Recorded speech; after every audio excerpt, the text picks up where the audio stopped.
ఎవరికైనా ఏదైనా శుభం కలిగితే ఆ శుభానికి కారణం ఎవరు అంటే శంకరుడే. నేను చెప్పట్లేదు ఈ మాట, శాస్త్రములు చెప్పే. శుభములన్నీ కుప్పలు తెప్పలుగా ఆయన పాదముల దగ్గర పడి ఉంటాయిట. ఆయన అనుగ్రహించాడు అనుకోండి, ఓసారి ఇలా అంటాడు అంటే అది ఎగిరి వెళ్ళి ఇంటికి తోరణంగా పట్టుకుంటాడు. అందుకే ఒక గడుసు కవి ఒక మాట అన్నాడు, నేను ఓ పువ్వు పట్టుకొచ్చి మీ పాదాల మీద వేశాను అనుకోండి, నేను వేసినది ఇది పువ్వు, మీ పాదముల మీద ఉన్నది ఇది పువ్వు. నేను ఒక పువ్వు పట్టుకెళ్ళి మల్లికార్జున లింగం మీద వేశాను అనుకోండి, పరమ ప్రేమతో వేశాను అనుకోండి, ఆ పువ్వు ఓ ఏడాది తర్వాత నా ఇంటి మనవడు.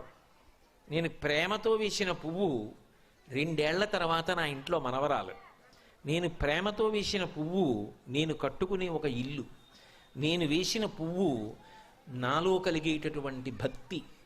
నేను వేసిన పువ్వు ఏ వయస్సులో నాకు రావాలో ఆ వయసులో